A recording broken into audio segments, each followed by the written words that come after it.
The Badge to the Bone podcast contains adult language, mature themes, psychological nudity. Viewer discretion is advised. The opinions expressed here are ours and ours alone. Buckle up.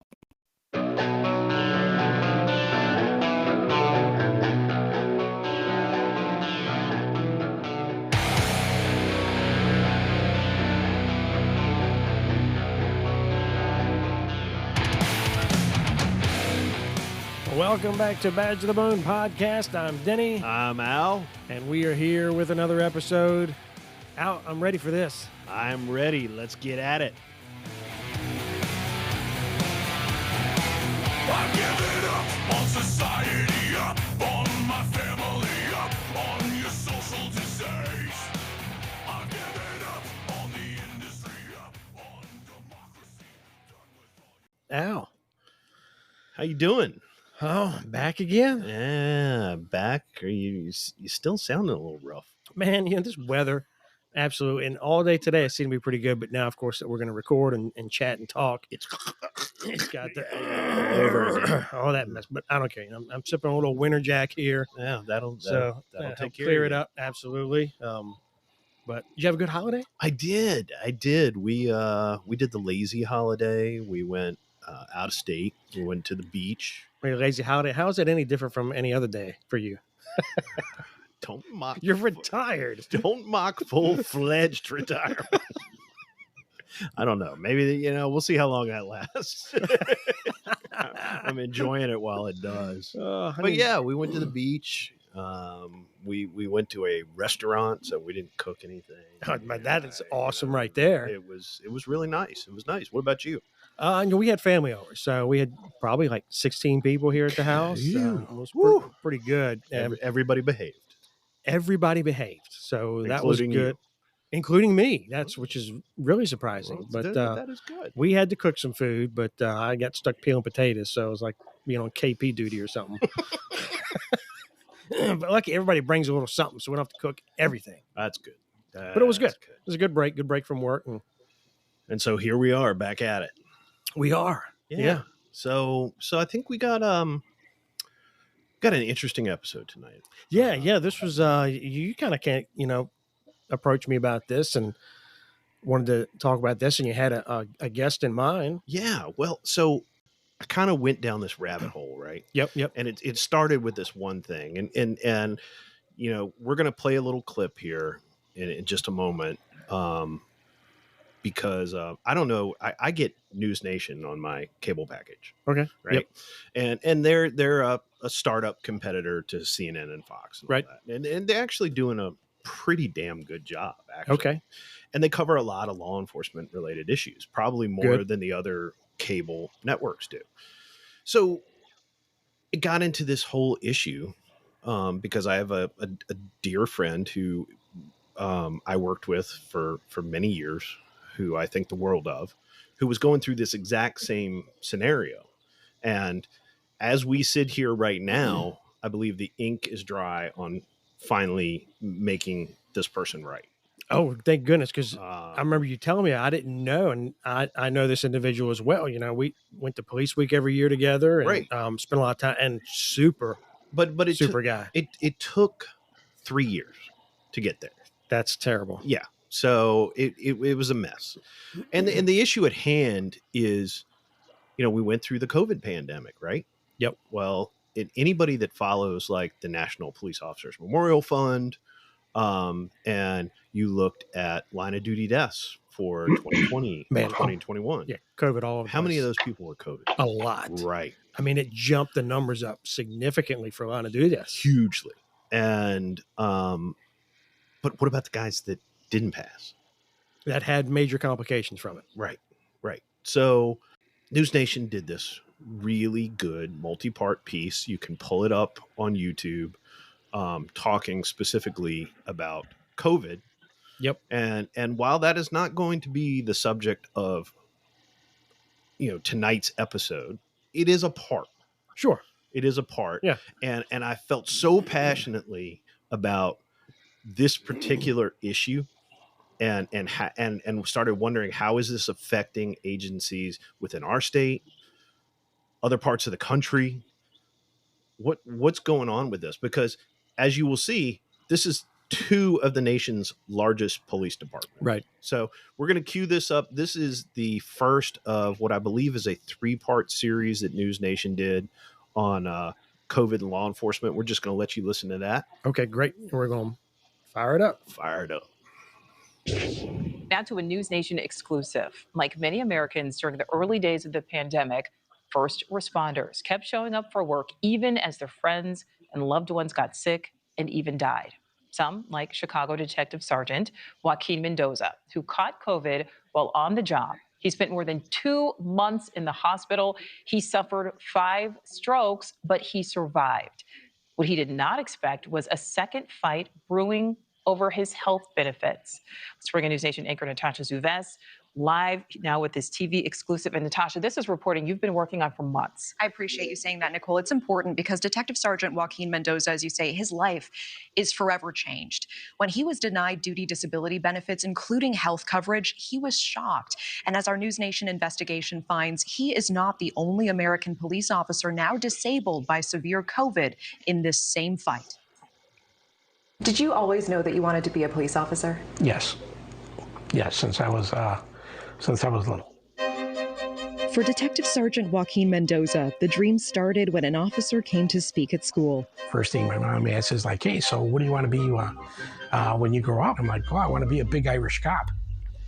And my mom was, well, the Irish part ain't happening because, your dad and I are Mexican, study hard and you do well in school and you're a good kid, then maybe you'll get the chance to be a police officer. So I looked out and getting my dream job.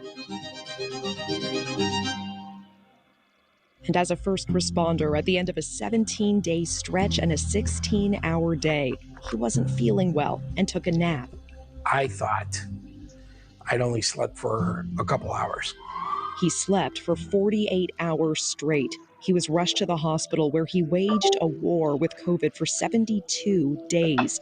Multiple strokes, loss of function in both kidneys and his left arm. How many strokes did you suffer? 5. When he went before the city's police disability board, they ruled he did not qualify for line of duty disability benefits because he could not prove the precise moment when or how he contracted the virus, even though he had worked a 17-day stretch and had been nowhere else except home alone. A no ruling also meant no health care coverage. What did you feel? What Panic. Panic. Detective Sergeant Joaquin Mendoza is not alone in this. He took his fight all the way to the state. And as we found out, another officer in New York was just denied in October. Our News Nation investigation airs tomorrow, Saturday, 6 p.m. Eastern, on these officers who got COVID on the job, whose lives are forever changed, Nicole. Their stories tomorrow, 6 p.m. And just confirming, Natasha, he worked 17 days straight. 17 days straight. Everything was shut down, so Right. he was only going to work and then going home. Not even going grocery shopping, not even getting food for himself, living home alone, sleeping, going back to work. And the board said you cannot show the exact moment of time, the exact act of duty you were doing when you got sick. Denied. So maddening. We will certainly be watching. Excellent reporting, Natasha. Thank you. Thank you for watching. Wow. Yeah. Jeez. Nothing made me angrier than watching that. And I applaud News Nation, which, again, does a lot of law enforcement reporting, and they call balls and strikes. Sure. But they do a lot of really good criminal justice and law enforcement reporting. And I heard this and was like, wow, because it mirrored the situation that our friend was going through. Right. So how do we have our guest tonight? Well, I was so incensed that I reached out to our next guest and was making inquiries. And thankfully, I learned that our friend's situation was a really fucked up anomaly. And thankfully, we're not seeing a lot of this in our fair state of Virginia. Oh, that's good. In fact, our associate, our friend, that he may be the only one. Okay. So, but prompted me to call our guest, Rich Goszka, who is the rep for the Southern States Police Benevolent Association, covering Virginia and West Virginia, for state agencies and sheriff's offices, if I'm correct, to kind of take the pulse of where things are. How, are we in this situation in Virginia? What about the other states that he talks to? How is the state of benefits, leadership, hiring, wellness, providing for officers' wellness? Because we talk about wellness on this so much. That's right. But our own wellness and what we do is, of course, tied to what an agency is hopefully doing to maintain our wellness. Sure. If yeah. you will. Yeah, no doubt. Absolutely. So I've talked enough. I want to, I'm going to introduce Rich. Rich retired, did a full career with the Commonwealth of Virginia, retired as a sergeant, and it retired this year, same as me. So congratulations to us both.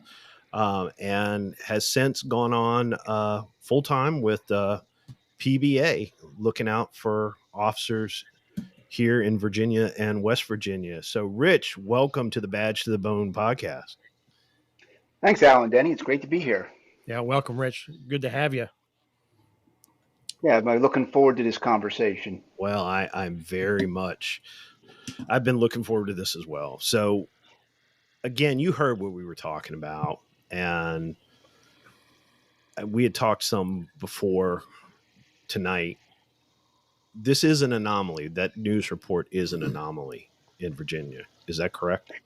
Yeah, I haven't seen any real cases. We have a common friend, as you spoke of, that had issues, and I discussed it with him, and he was at a crossroads. And his case is no different than heart and hypertension, which is a presumption, or we now have post-traumatic stress. The system's the same. It's designed to be cumbersome.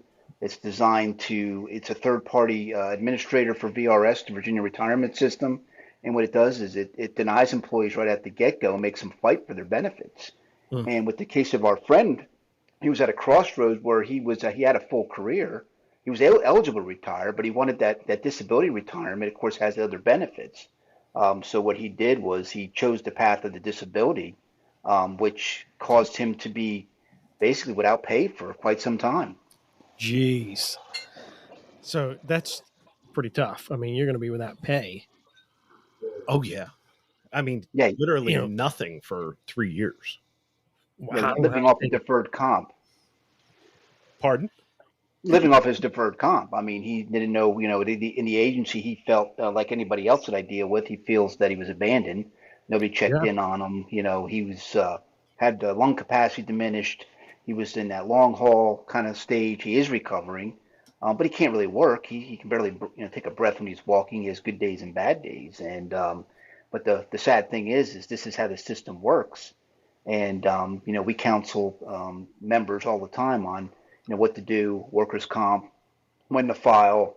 For example, when I had officers that had high blood pressure diagnosis, that would fall under heart and hypertension. I had them file the workers' comp form anyway because it was a documentation mechanism that they have that illness in case something happened down the road. So there's a lot of nuances to this. We've actually got a portal with a law firm that helps our members and get settlements, and they're pretty successful. But wellness in law enforcement is at a critical juncture, and it's new on horizon is post-traumatic stress, which is now a presumption under Virginia law. Other states, I know for one, I think Michigan or Minnesota, I was reading, has a high rate of post-traumatic stress, and they say that's a result of the law enforcement culture after George Floyd, because of that stress, that internal and external stress. And you guys worked in law enforcement, you saw after 2020 that police accountability went sky high. Body cams, internal affairs, every little thing these officers are doing, they're getting judged. Guilty until proven innocent. Yeah. Yep. And that internal stress is actually outweighing the external stress on the street now, and they feel that they're abandoned and not backed up. So, with dealing with that is tremendous. And a lot of what I do is, is walk these officers with our legal team through the system and get them where they need to be. And basically, we're seeing from experience and how to settle these things out. But it's typically a fight. The state is not going to just turn over disability retirement benefits. I mean, I had a friend of mine who was another sergeant who had a heart attack. I mean, coded out, had to be brought back twice, and was denied heart and hypertension. We, got a legal team on it, and he eventually won his disability retirement. But he actually coded out twice. And then again, they go back and they want to know, did you have this predisposition when you were hired? All these other factors. And, agencies are struggling with wellness because you got HIPAA requirements. You got some agencies that want to hire their own medical teams and have store medical data, and it's now this big cumbersome issue. They want to do it, but they don't want to do it. There's a high cost to it. All right. I mean, there's a lot to unpack with all this, so I'm going to try to take it a piece at a time because there's just a lot in what you said over the course of the last 2 minutes. All right. So you are covering Virginia and West Virginia, correct? Correct. We have 10,000 members in Virginia and about close to 500 now in West Virginia, gaining towards 500. And West Virginia, obviously, you can unionize in West Virginia. They have civil service in West Virginia. So, I'm sorry, civil service. Which is a huge thing. Yes, it's a different system. Right. Are you seeing, I guess it's a two-part question. Are you seeing the same issues in West Virginia that you're seeing in Virginia? And when you talk to chapter reps from around the country, whether it's FOP or other PBA organizations, are you all kind of hearing the same stuff? Well, it's interesting as you say that because, Virginia is a right to work state.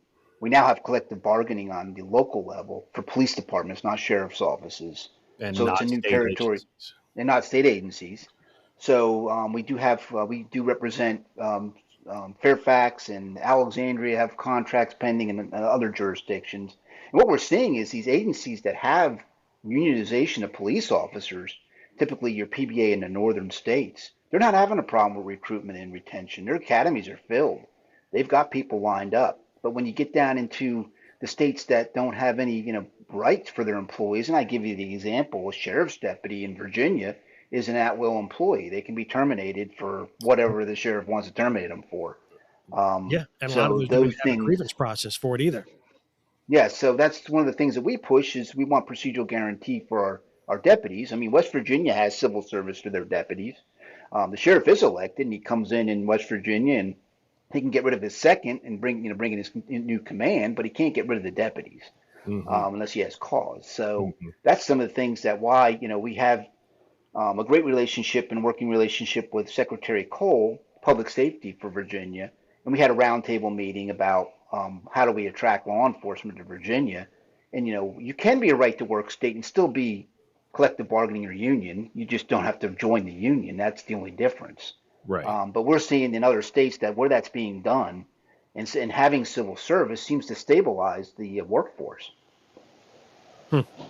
That's very interesting. It is. Because for example, in Virginia, police officers have procedural guarantee, but like you said, sheriff's deputies do not. Right. And yeah, in Virginia now, I did my whole career or most of my career, the bulk of my career at the state level. I know you did as well, Rich. You really are at the mercy of whatever the hell they want to throw at you. Oh, exactly. It's, excuse my language, we call it right to work, but sometimes it's a right the employer to screw you. You have no rights in the system, and they come out ahead on everything. And what we're seeing with collective bargaining is it's really not about money to these newer generation of law enforcement. It's about creating their own work culture that they want in order to stay at that agency. Do you feel like, at least in Virginia, or other states that don't have civil service, that you're starting to gain some traction, or we're just spinning our wheels? No, there's some things going. There's some federal stuff going on about right to work. PBA is getting more in the national. Our southern states is getting more in the national stage with legislators for national issues. We have a person that deals with federal level lobbying. But what we're seeing, I think, just in North Carolina recently, two cities were directed to implement civil service by the General Assembly. So we're slowly seeing that creep up. I mean, Florida is a great example. They have collective bargaining. I mean, they're a southern state, and it's Yeah, but they're with like New York South, they are pretty much everybody's retired from New York New South Jersey there. South. Yes, but the bottom line is the fact that um, they've been throwing money at the problem since 2020. It's not Mhm. solving it. What's going to solve it in Virginia and probably in other states is would allow the employees to work with management to come up with a work culture that satisfies them. And Charlottesville PD just got collective bargaining. They're advertising it as a recruitment tool, and they're giving a $20,000 bonus to go to Charlottesville. So but if you're but seeing Charlotte's bonuses that big, That is a pretty big bonus. The big largest I've heard of. but it's Charlottesville. Yeah, yes, And it's everything Charlottesville. crazy in the Commonwealth of Virginia ends up happening in Charlottesville. But the chief yeah, is the new chief there, Mike Hotchis, is very progressive. That's And he's a PBA. He was a past PBA president in that's Alexandria, good. That's so good. he's thinking ahead about what it's going to take. You're going to have to pay lawyer wages to get police officers because they're not going to do it. The risk does not outweigh the reward in this profession right No, now. no. well, yeah, if you magnify that or add on to that, that if you have something like an injury or an illness, and now you're gonna have to fight for benefits, that's just disheartening, and that adds to folks not wanting to come to law enforcement. I mean, if Oh, you're going to have absolutely. those battles, Yeah. who wants to do that? Who wants to do that job as difficult as it is at the pay it is, and then have to worry about, geez, I sure hope I don't get injured or get an illness because then I'm fucked. Well, then on top of that, then you have Commonwealth attorneys that are charging these officers. So Oh, after people geez. saw and I guess what was it, the Minnesota officer that thought she grabbed her taser and it was her pistol and went to prison Yep. for a mistake. Now kids are seeing that, growing up seeing that. Are they going to say they want to be a police officer and have their whole life thrown away over a mistake? Yep. Granted, it was a tragic situation. A mistake was made, but there was no malice or anything in that. But she went to prison, got out of prison, and they still put her on parole. That's what they're seeing. And granted, you have to hold police officers accountable, but to what level are they accountable? And the whole thing since 2020 in the defund the police, it wasn't about defunding it. Right now, it looks like they've demotivated it in recruitment, and now they've basically made it dysfunctional. Well, that's a form of defunding, really. If you make it to where officers don't want to go and you heard it in other areas, it ends up defunding police. Yeah, and I cannot help but think, at least in our state, that there are people downtown in the legislature that recognize this and are pleased as they can be that they've gotten to this. They're happy with the But status quo. well, I mean, you get it. I mean, agencies don't get it that they took away the primary offenses for certain stops in Virginia: Mhm. registration, dangling objects, taillights, equipment. So then recently, I don't know if you saw the Crime Commission report. Speeding tickets are down, speeding fatalities are up. They're attributing that to lack of law enforcement, but Mhm. it's also a lack of demotivation. I Mhm. mean, why are these officers? They don't have the ability to stop people for certain things anymore. No, A lot of officers don't. there Yeah, was they a don't want to stop them. thing on Axios,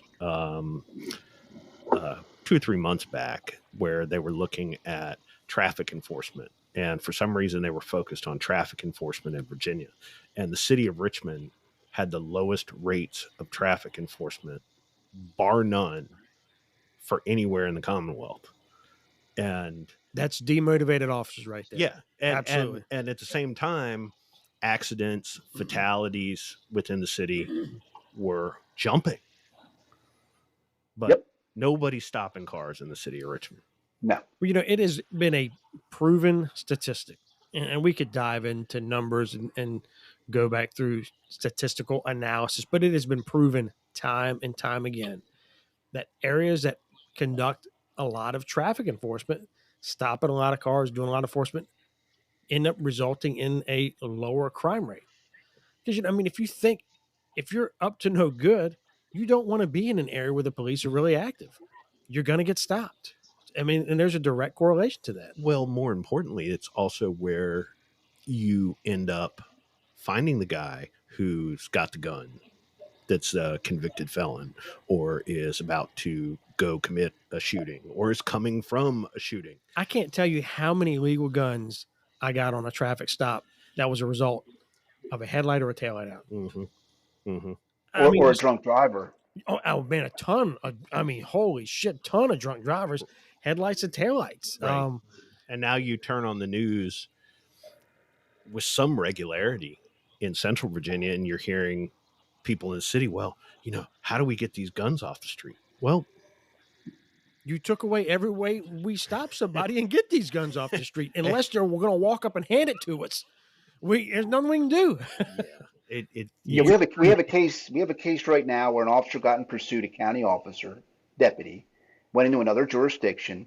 The stop started where he recognized a car that was been fleeing from police. The tag comes back to a different car. He initiates a stop. It's a heck of a pursuit. They blow out his tires. He continues to go until the car is completely disabled, runs off into the woods and fights the deputy. And the deputy is arrested for malicious wounding. I'm sorry, say that. What? Malicious wounding and some other traffic offenses, reckless driving or something like that. And I am presuming this is on body cam. Pretty sure he had body cam on, but he is a member and he's being represented by PBA. But this just goes to show you that his sheriff's backing him. But yeah, he went into a different jurisdiction and the Commonwealth Attorney chose to charge him after the high-end pursuit, and they get into a foot pursuit and the guy fights him and he takes whatever action he needed to take, that he gets charged with malicious wounding and gets arrested and has to present himself and make bond. So you tell me, how do you recruit? Yeah, what jurisdiction is that? Bizarro land? How does it make Albemarle County. No shit. Well, didn't I say? That Charlottesville is the donut hole in the middle of Albemarle County. It is. And the crazy bleeds into Albemarle. But you're right. How are you going to get somebody to sign up for a job like that? That's going to come to work and go, man, I hope, I can do my job today. I just hope somebody else doesn't have doesn't dislike what I do and decide, hey, they're going to charge me. Because that's what it is. That guy just doesn't like the fact that they chased him, and now we're gonna make an example and charge him. And that goes back to wellness, because now I got an officer that loved his job, loved serving the community, was a great officer from all aspects of everything I've heard about him. Now his identity is taken, his reputation is smudged for doing his job the best of his ability. We all make mistakes, of course, but it sounds like the person is fighting him in the woods or in a foot pursuit. And now you got a guide, and now you got to worry about first thing I deal with them when they call in, or we deal with them, is making sure that they're taking care of themselves, because this is a traumatic experience no matter what. He may not have shot somebody, but he got in a high-end pursuit, and now he's facing criminal liability because of a Commonwealth attorney that decided to charge him. And then how does that impact the rest of the agency? No, yeah, exactly. And the rest of law enforcement. Right. They all come out and they all see this, and what's the ripple effect? The ripple effect is, you're better off just answering the calls that pop up on your CAD system, and not worrying about being proactive. Yep. Take my reports. I'll be a report taker for my 8, 10, 12-hour shift, and that's it. Well, I know, again, going back to Richmond City, that's exactly what's happening. You have places where you show up for midnight shift, and there's 2 guys, 3 maybe, or gals in first precinct, that's insane. Yeah. But with respect to that pursuit, you said that was the Albemarle CA prosecuting that? Yep. Whew. Man. Wow. If anybody is listening to this and wants to talk to us about that particular incident, we are happy to discuss that further. Wow. Yeah, it's that's where we're at, and it's so the first concern is, of course, they have criminal liability, but again, the impact mentally to the officer in their profession is rippling through it. You can see it. And I've talked to legislators, and they recognize that this is an issue. I mean, the Albemarle State Police Office is supposed to have, I think, 14 troopers assigned. I think as of December 9th, it'll have like 2. Jeez. Yeah. They're bleeding bodies too. Well, you Almost, no, go yeah, ahead. Go ahead. almost 800 in 5 years they've bled out. Yeah. Yeah. I mean, my agency, and I retired from a state agency, same as you. And for those listening, Virginia has multiple statewide law enforcement agencies, which, we could spend an hour talking about that. But we have multiple statewide law enforcement agencies, of which Virginia State Police is one. And my agency was one of the highest paid in the whole state. And we were still struggling to get people in the door. Struggling. Well, I don't know if you heard, we mentioned it before on the podcast. Chesterfield had a situation with their Commonwealth's attorney who is on her way out, just lost the election. And that's exactly what caused it, but had issues with not charging offenses. I know that the chief came out against a sex offender that they just dropped the charges on. No real reason behind it other than, we're going to drop the charges. But the big one that stood out to me that we talked about, they had a sheriff deputy off duty at home, cleaning his firearm, didn't clear it like he should, a dumb mistake and a dummy mistake, and cracked off a round into the wall. I think it was in his bedroom at home. Nobody's hurt. He did the right thing. He called the PD and said, "Hey, look, I just wanted to let y'all know that I had a negligent discharge. I was cleaning my firearm. I just wanted to make notification." So the PD goes out, and I guess the whatever the reason, the supervisor on the scene decided to consult with the Commonwealth Attorney's Office, and they're like, "Yep, charge him for reckless handling of a firearm." Reckless handling. Which I think there's case law that you can't have reckless handling of a firearm in your own home. Yeah, I'm not sure there positive, is. I think there is. I mean, so that's another aspect.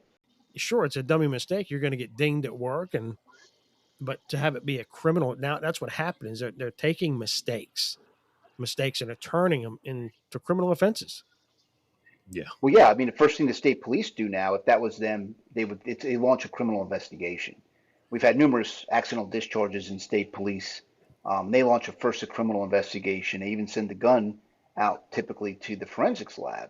And then and then they're bringing that to the Commonwealth attorneys to see if they want to prosecute. And then, of course, they go into the administrative side of it. So there's a whole lot of issues there that, and this was, years ago, that was stuff that the agency handled internally, but now they're not. And that's the other reason that police are getting out. And that's the internal stress that they're facing today that we didn't have when you and all, and early in our careers. It wasn't like that. No, that's overwhelming. That's just, yeah. And don't get me wrong, we're not here to represent bad cops, people like that. I mean, people do make mistakes, but bad cops, we want to weed them out just like anybody else. Absolutely. But the good cops that make mistakes and are learning, because there is no, I mean, you got agencies out here that have 1 to 5 years as their tenure now. Yeah. And they're being trained by babies and rookies, and mistakes are going to happen even more now. Because they're not experienced, police officers leading them down the road. Oh, I know. When I retired, my agency was, I'm going to say safely, at least 50. I want to say probably closer to 60% was 5-6 years or less. Exactly. And that's, so it goes back to this internal stress that we're seeing. And, I dealt with an officer today that had a triggering event. Post-traumatic stress has been fit for duty is another thing that comes up now. We have members being assigned to go to a psychologist by the agency for mental fit for duty status. So now we get into Virginia has post-traumatic stress as a presumption. Mm-hmm. So these agencies don't have any clue how to deal with that. And we're telling our members, do not discuss your mental health with your employer. Yep. because you need to get help.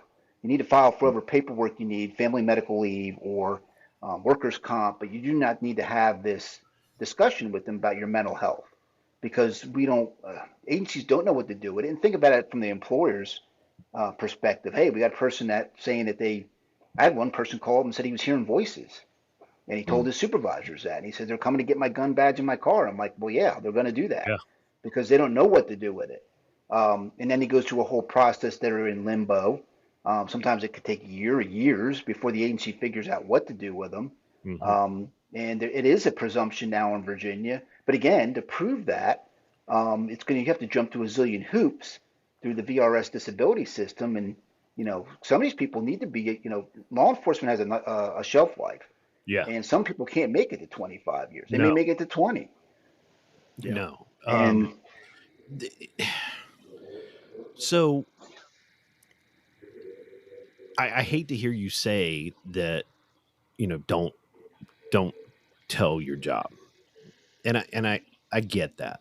I mean, many of us, myself included, have taken the time to go see a therapist. I'm very candid about that. We both are on the show. And I didn't tell my agency for the same reasons. But if we're talking about things in the context of wellness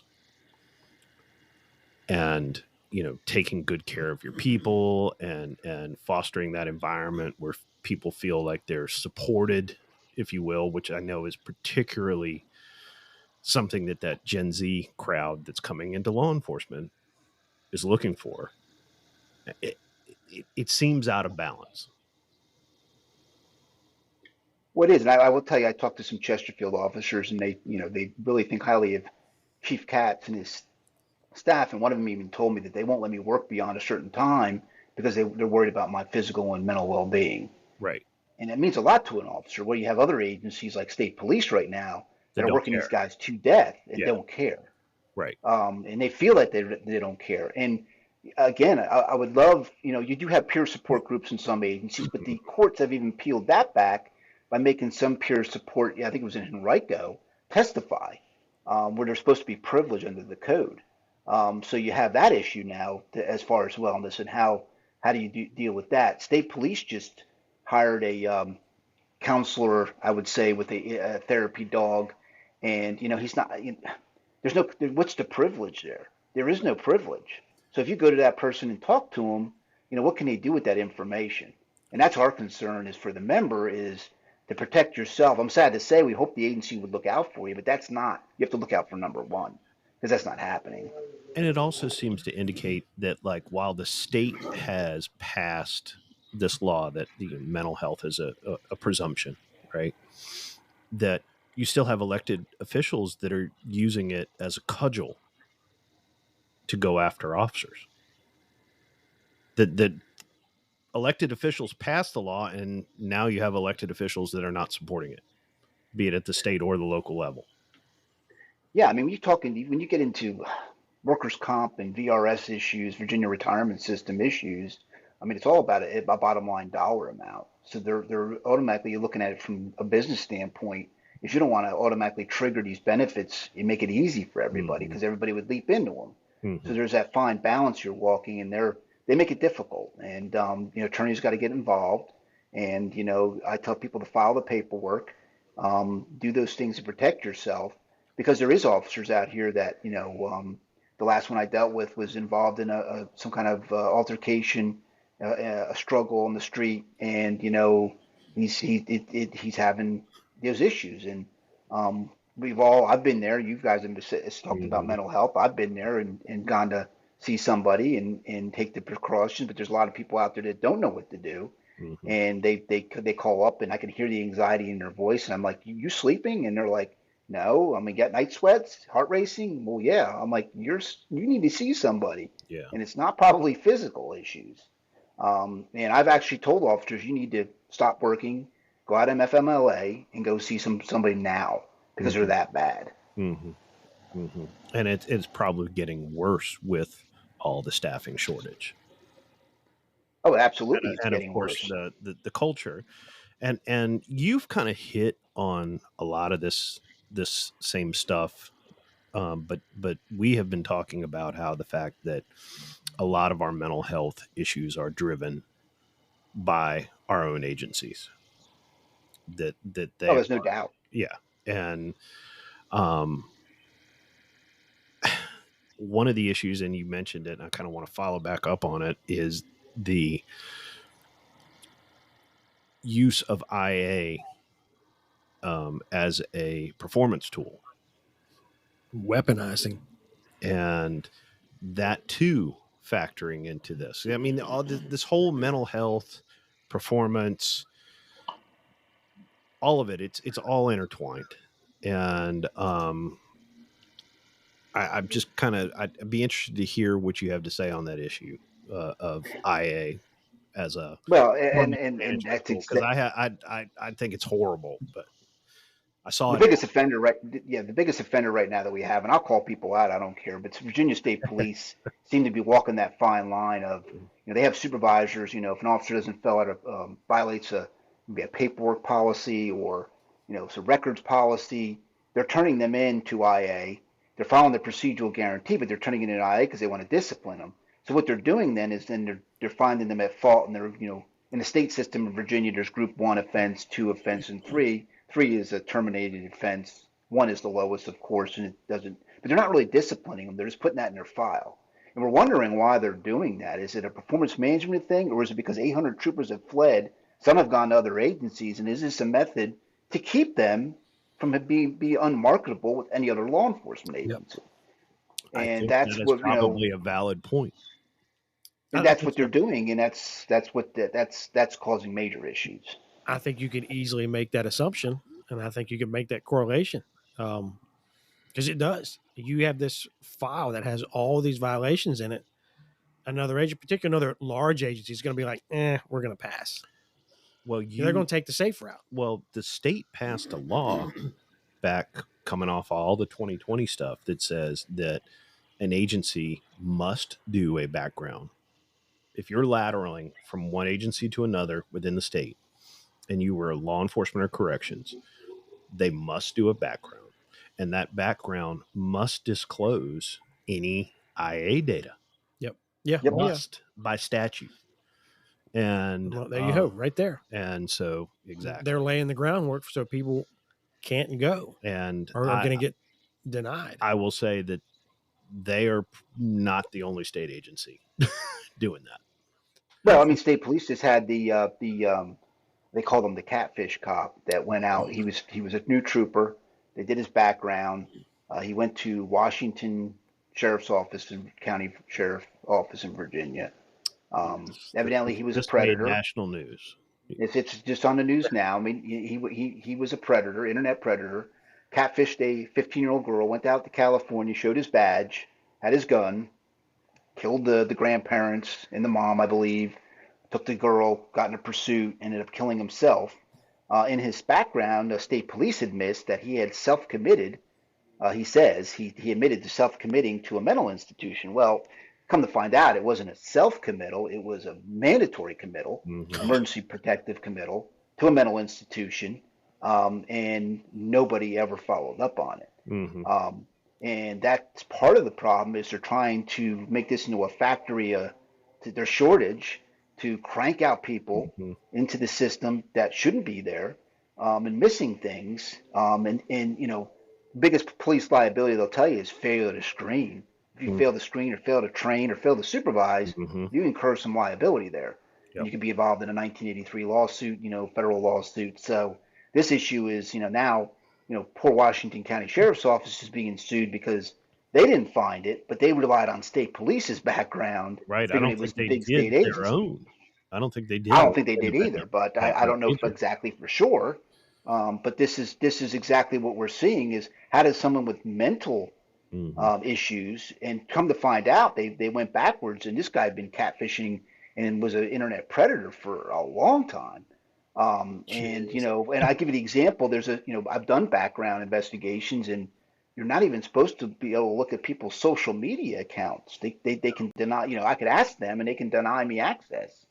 So, and where does everybody live? In the virtual world.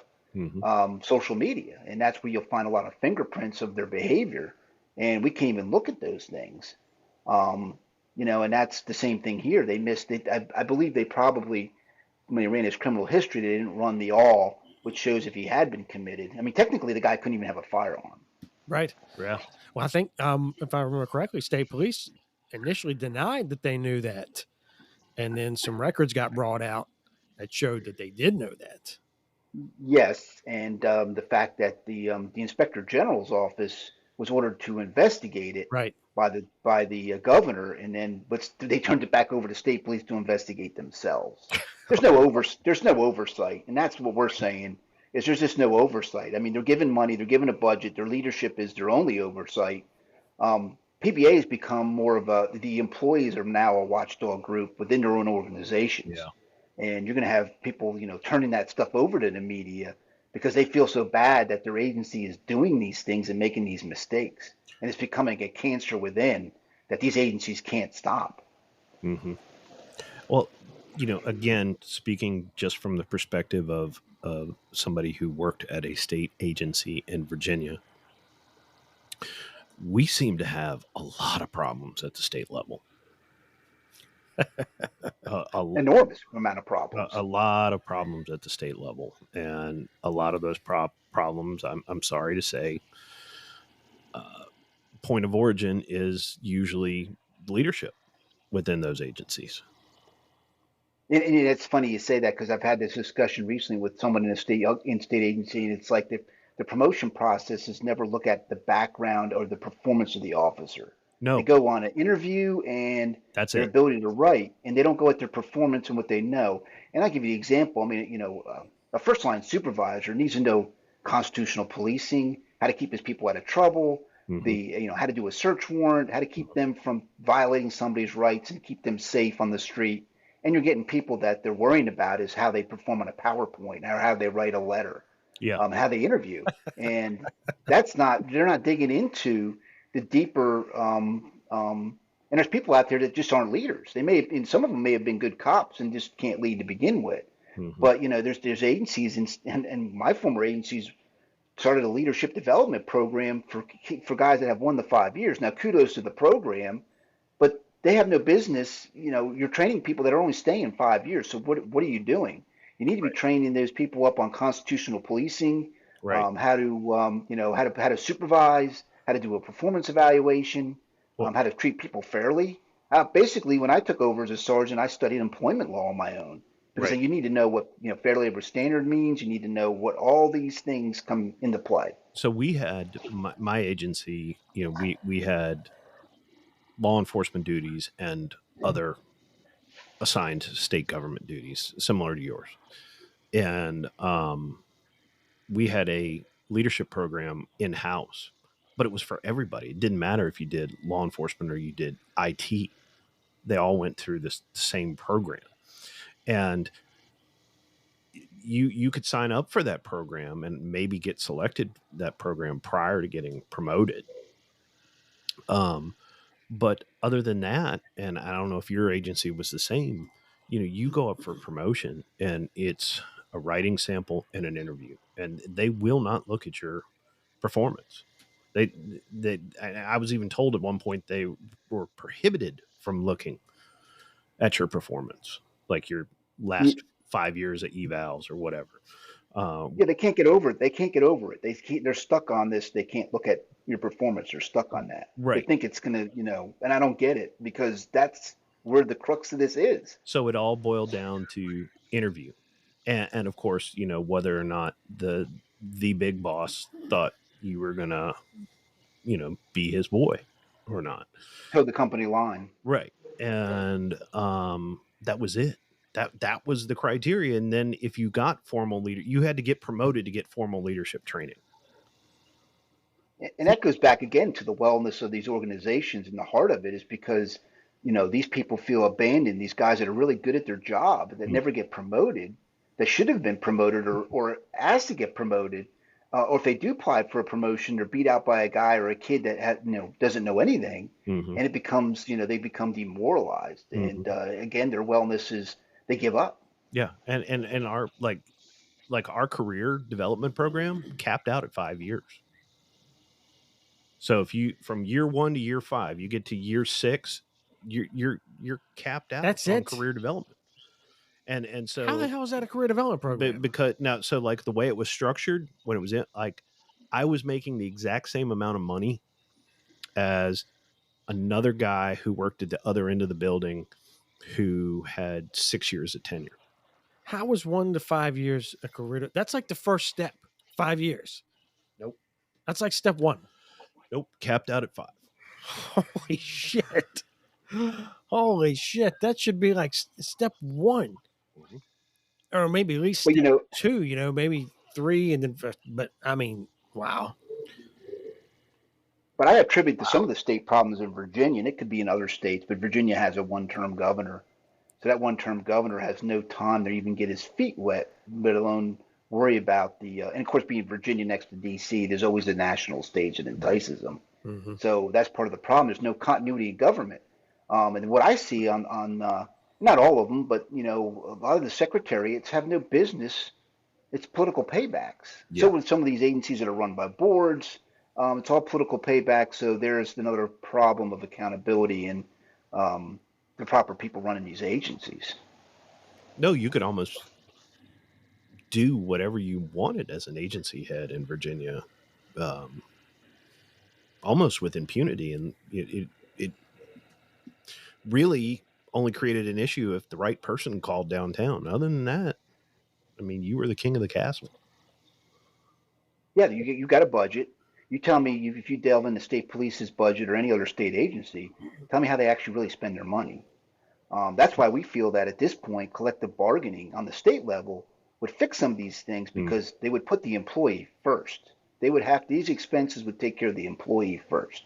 And by having not only pay, but having a voice into their culture, how they're disciplined, what's their take-home car situation. I mean, you've got chiefs in state law enforcement in Virginia that have commuter cars that never do any law enforcement. So is their staff.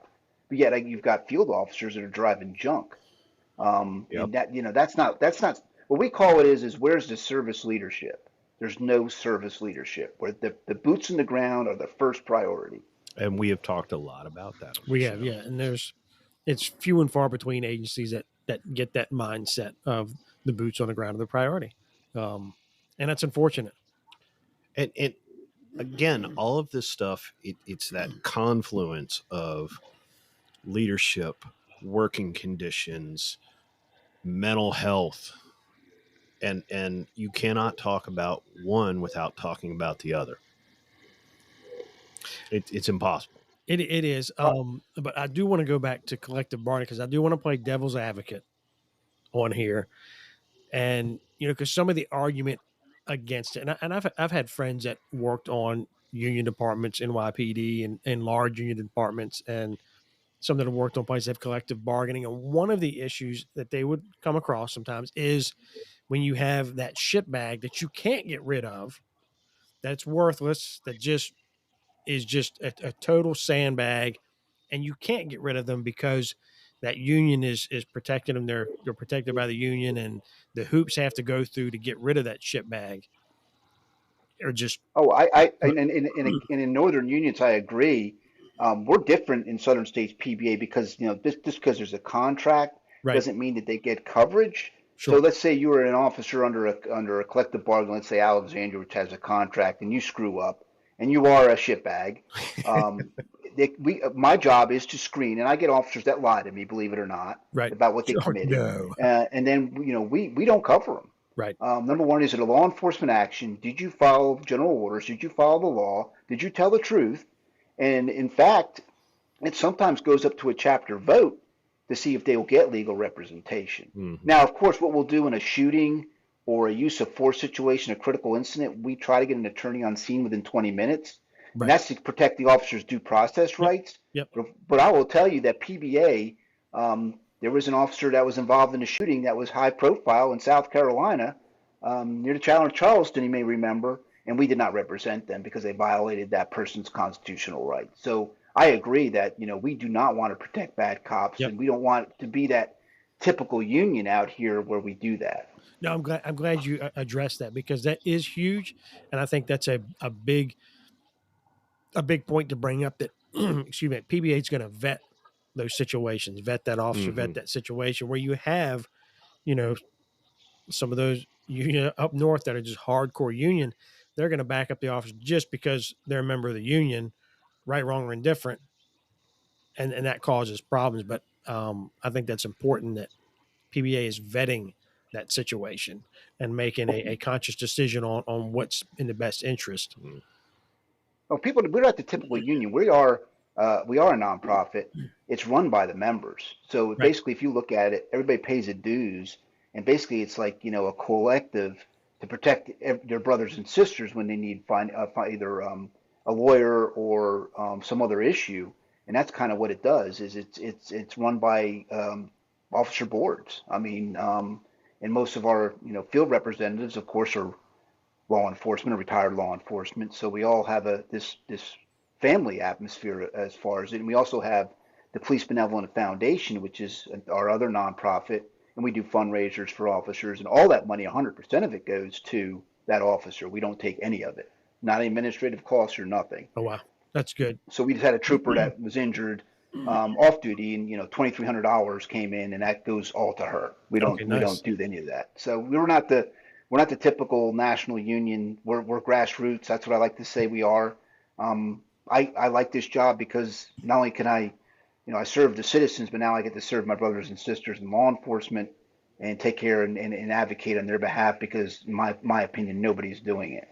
And that's near and dear to my heart. Just like you guys with mental wellness and wellness in the workplace, that is one of our priorities. And we serve. I mean, we serve our members who are running this organization.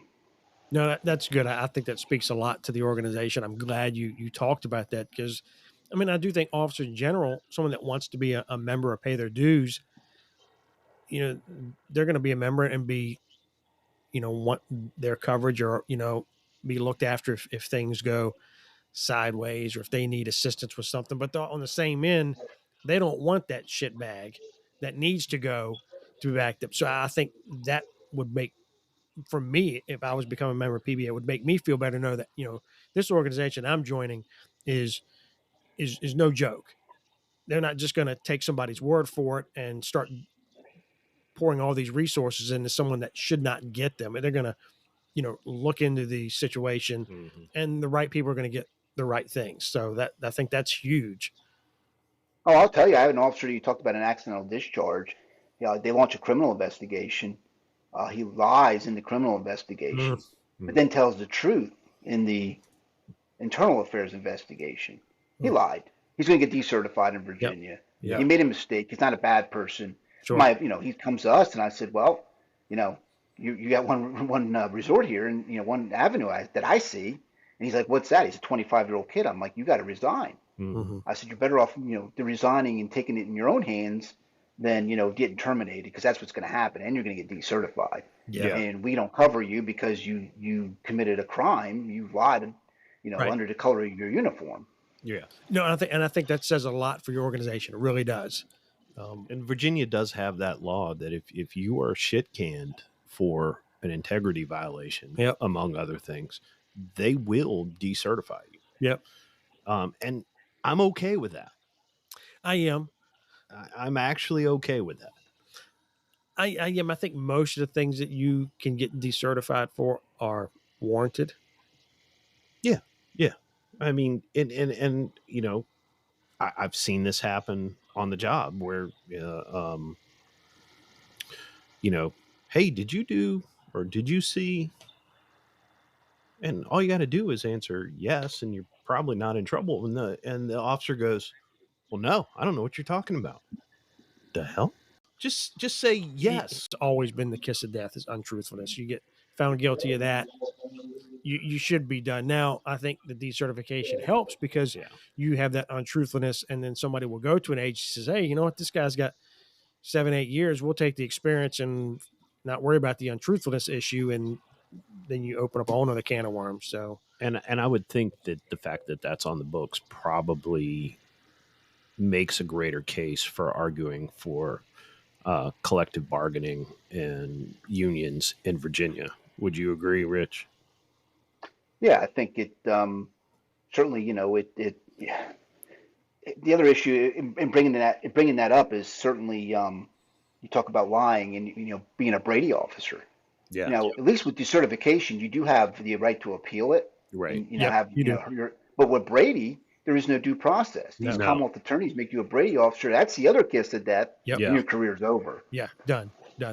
Unless And it may not be for something, and they're digging in the reports of police officers and seeing if something doesn't match. And if something doesn't match, and it may be a clerical error, they just automatically say you're a Brady officer. now that's a problem. And That causes it's a problem. Mhm. because But that's why I truly think I never thought this was collective bargaining.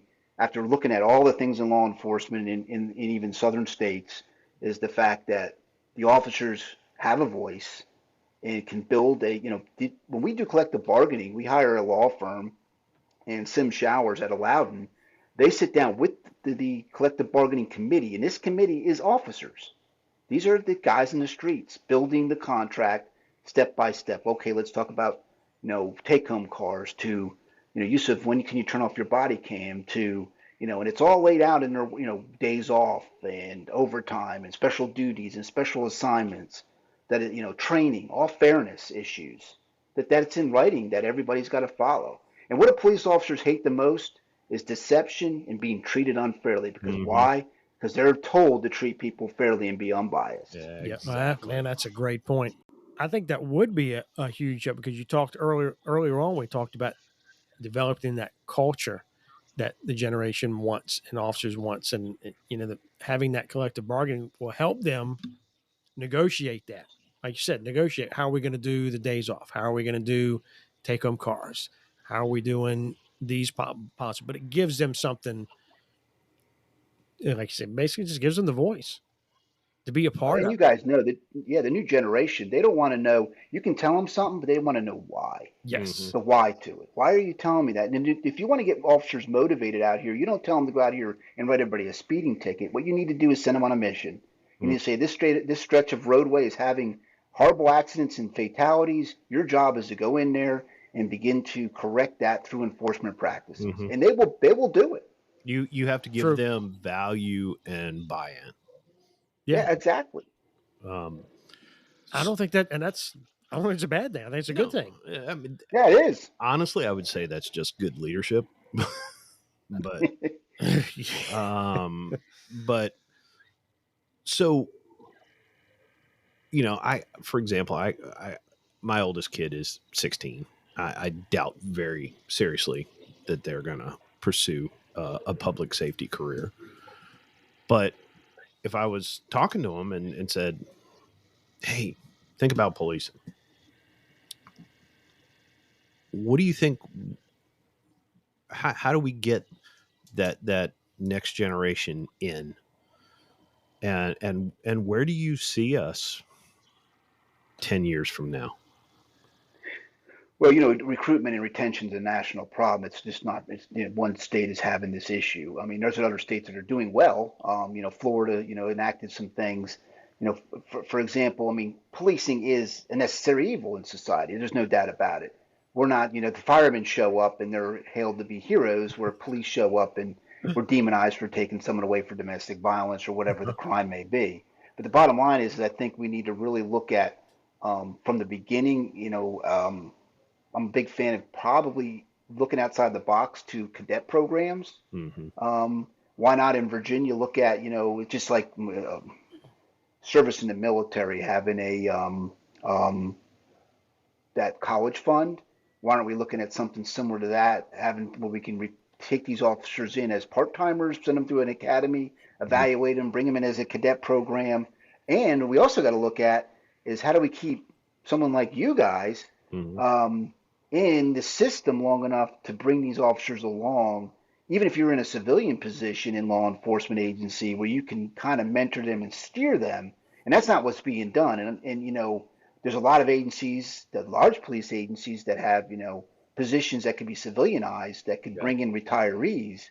And actually, the Secretary of Public Safety threw that out there. I mean, how do we do that? But I think we got to rebuild. We need to have both that seniority to tell these officers what the pitfalls of this job is, and then we also need to have them brought in from a young age to experience it and see if it is for them in public service. And it is a dynamic issue, and it's just not about the pay. It's about the stressors that are in there. This new generation wants that quality of life. They want their time off, which I don't blame them. I mean, that's something that keeps in police work your mental health is having that separation. So, I mean, that's where collective bargaining comes in because the scheduling is addressed, the time off is addressed.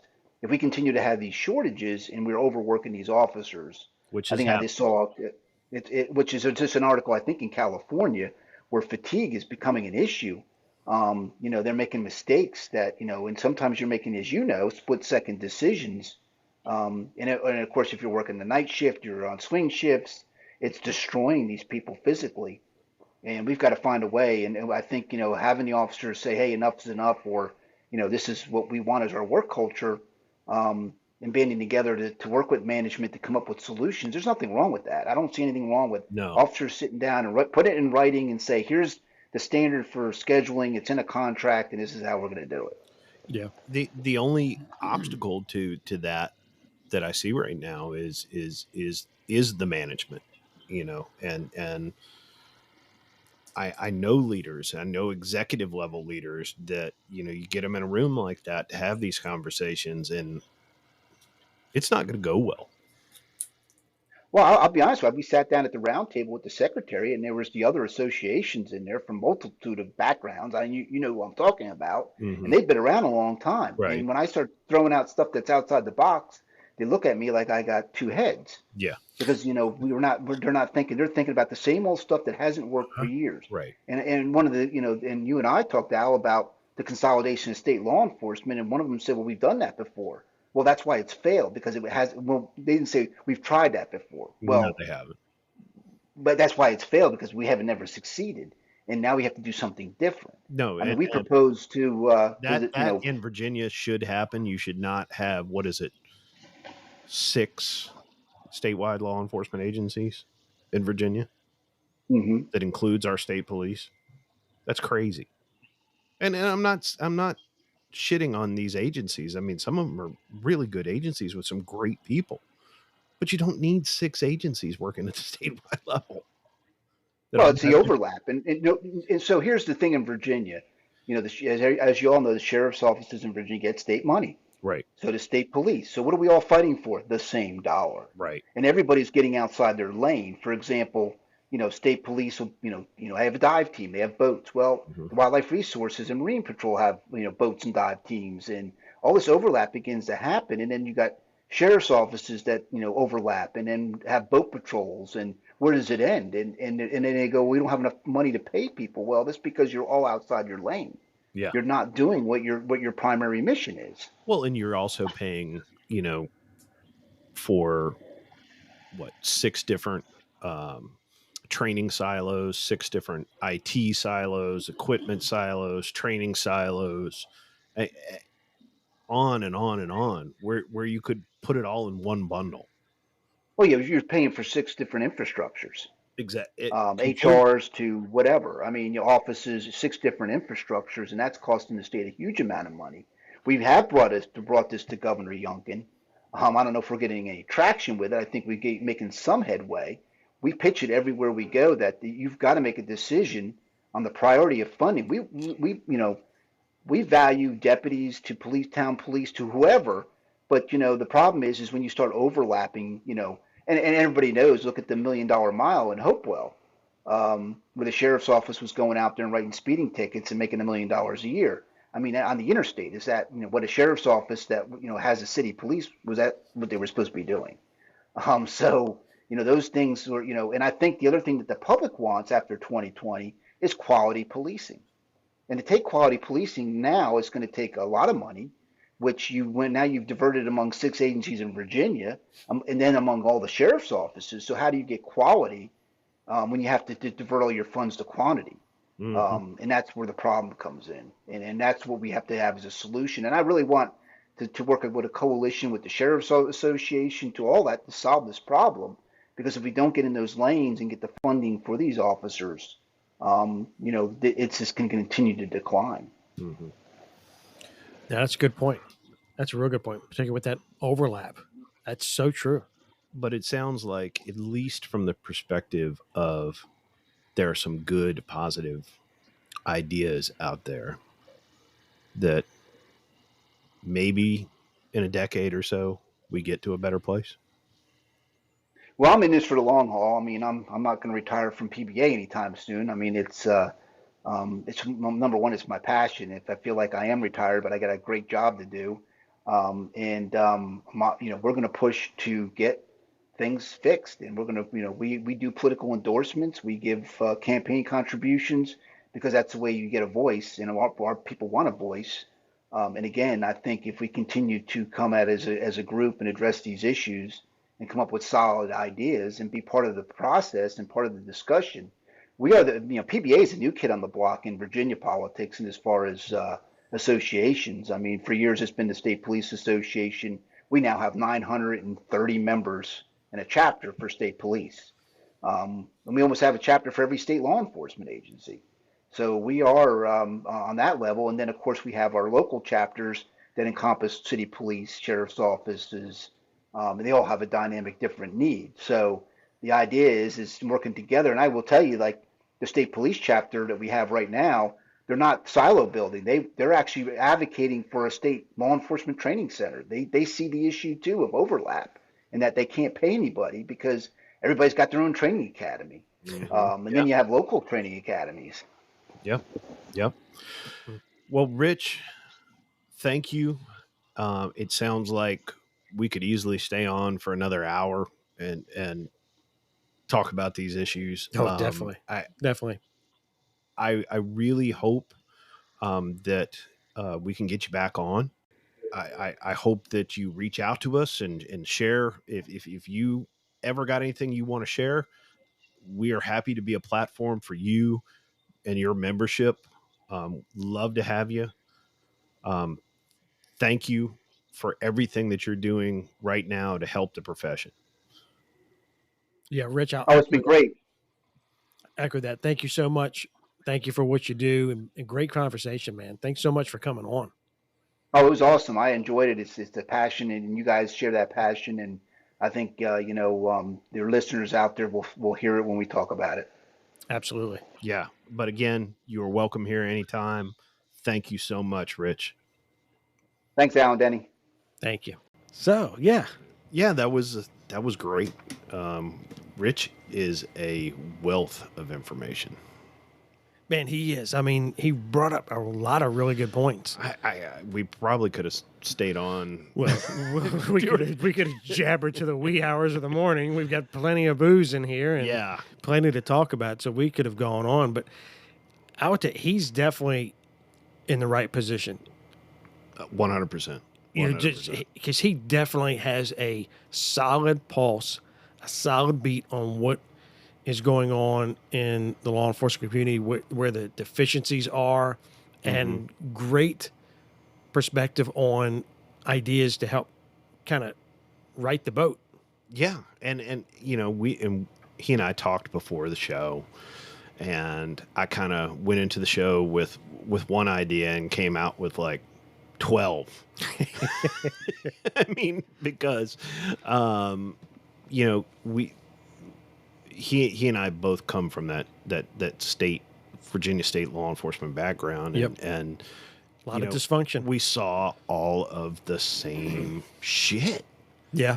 The same way, just played out on different stages. Yeah. And, but I like what I'm hearing from him, which is, recognizing these mental health and wellness issues and the labor issues and the political issues and the leadership issues. And again, how these things are intertwined and how they impact mental health and wellness. Yeah. I mean, the right issues are on the radar.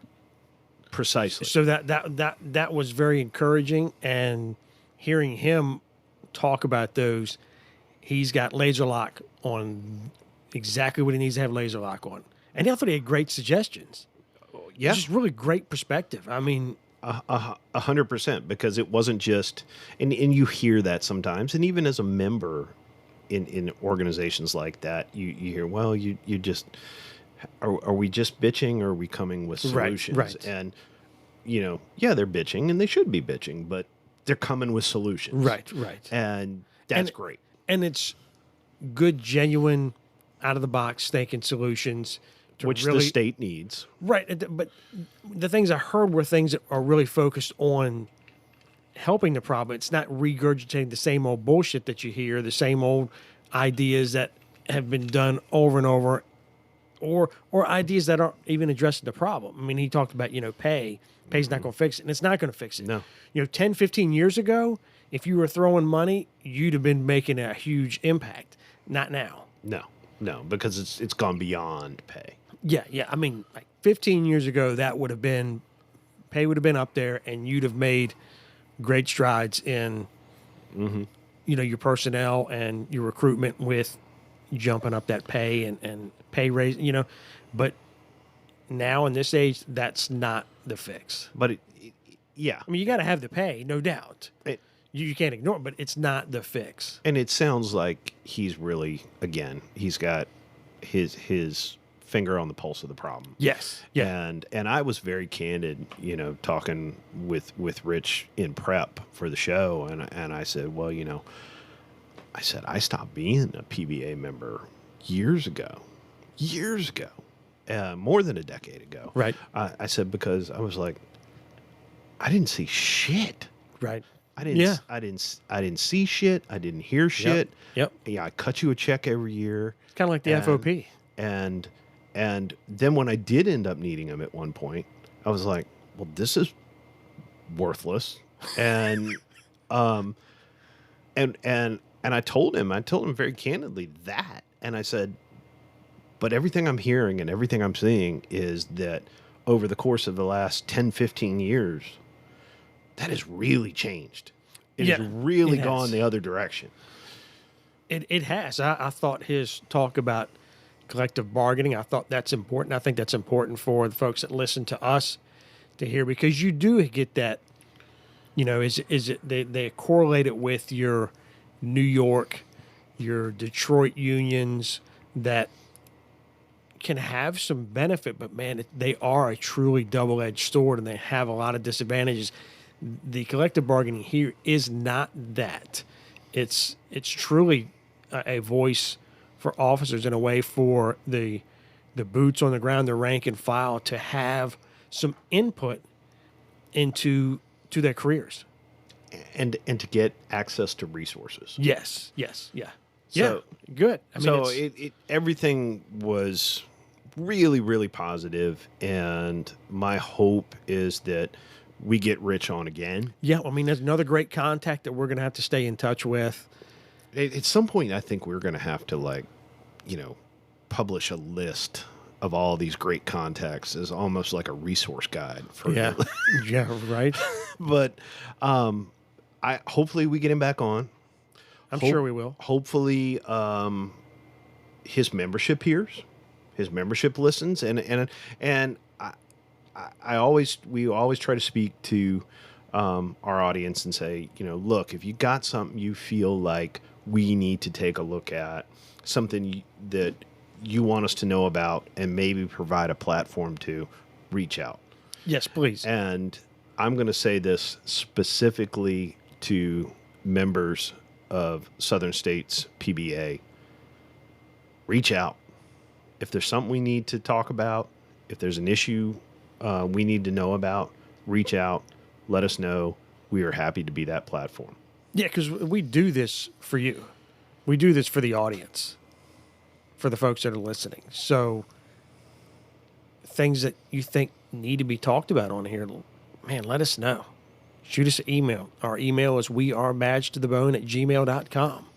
Yep. We always mention it in the closing, but, shoot us an email and send us a Facebook message. Yes, send us a Facebook message. Don't be the guy that was probably ISIS that messaged me yesterday. With some hottie picture. It was fucked up. But not today, ISIS. Not today. But yes, you can reach us through that as well. Yeah, no, that's great. But yeah, definitely communicate with us. Don't sit there and go, man, they should talk about this. Well, you got to let us know. Mm-hmm. And we will. Mm-hmm. I mean, we've been pretty responsive. I think pretty much everything that we've got, we have responded to and talked about or had somebody on. Yeah, yeah. So this is episode 13. You know, we should have done episode 13 for the Halloween one. But it didn't work out that way. So somebody was sick and delayed the drop of our. Well, you know, yeah. I mean, that's fine. That's fine. I gave Paul a T-shirt. You want to go in the house and kick my dog too, while you're at it? But it is. It's 13. Yeah. I think we're going to do what, one more, and then we're going to take a little bit of a holiday break. Yeah. So definitely stay tuned for the last episode. We're going to, I think, revisit some of the things we've talked about and discuss moving forward. And yeah, so you have a few days, listen up, let us know, tell us what you want us to talk about. And we will be back for one more episode to wrap season 2. Yeah. How about that? God, we made it. Jeez. Well, we got one more to go. Ain't made it yet. So. But we're right there. All right, Al, that's going to wrap us up. I think it does. Good episode. Excellent one. Where can they find us? They can find us at badgetothebone.com. They can also find us on Facebook at Badge to the Bone. Also, make sure to like and follow us. And if you want to talk with us, shoot us an email at wearebadgetothebone@gmail.com. Let us know what you think. But until then, be safe and be well. It ain't no